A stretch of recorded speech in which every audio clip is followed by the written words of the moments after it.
Straight out to Amy Murphy, reporter KNXV on the ground in Phoenix, Arizona. You recently did a one-on-one interview with Jodi Arias. First of all, what is the buzz in Phoenix on this new defense tactic? Well, Jane, those of us who actually got to interview her really aren't surprised, because that was the feeling that many of us came away with, that, that she is a very mentally ill person. As for this tactic, I asked her, one of the questions I asked her, I said, what you did to Travis Alexander, most people view as insane. Why didn't your defense team try to do an insanity plea? And she said she didn't know. This seems like a last-ditch effort, perhaps. I don't know exactly. Jodi's team spent most of the trial trying to prove, as you just heard, that Jodi wasn't crazy.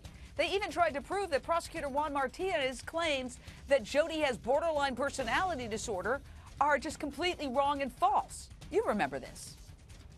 One of the things that you said with regard to Jodi's personality traits is that there would be a tendency for violent outbursts, right? Yes. Okay. And but here, when we're talking on the TSI scale with anger and irritability, she falls below clinically significant, right? That's correct.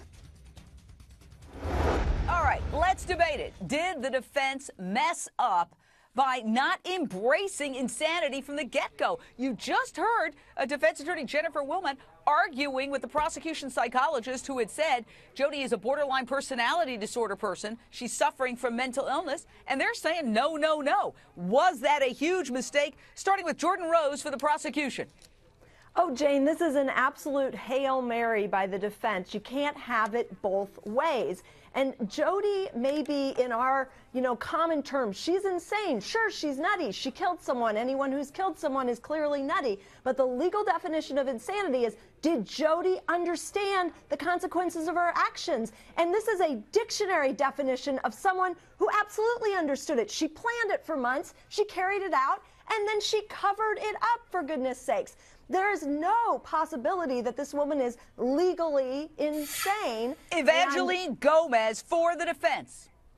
I'm not going to criticize anyone's strategy, but this is what we have here. There are many psychologists who will tell you that there are people who suffer from mental health issues, who do experience blackouts, who do have amnesia. I do think it is a little too late. I expected to hear this argument in the closing argument, but hey, it can work. This is the state's own expert who stated this. This is not the defense expert. But Lonnie Coombs, former Los Angeles County prosecutor, the defense then argued with them for days on end. Did they waste our time if they're now going to come back and say, wait a second, she does have borderline personality disorder? The prosecution said so. Yeah, it's so ironic to hear this now from the defense, because as we watched the defense make their argument in the last death penalty phase, we all wondered why they weren't bringing up, hey, she's crazy, she's strange, she's out there. I think that would have maybe played pretty well. But now, at this point, after they've already fought so hard to say, no, absolutely not, it was PTSD, all of these other things, now they're throwing that up there and essentially implying that Juan Martinez has an ethical duty to take the death penalty off the table because this mentally ill person might go to death row, and that is absolutely not the case here. There's a big difference between having mental issues and being mentally ill.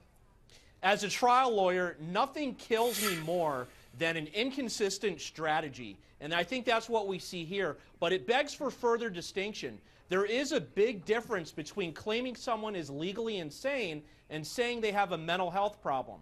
Completely two different things. Right. Someone who's insane can't stand trial. Someone who has a mental health illness may qualify for a mitigator that negates the death penalty. So if you're buying the prosecutor's line and saying we should go for death, you have a contradiction, because at the same time you're also saying that this person has a mitigator, and that's exactly what the defense is arguing.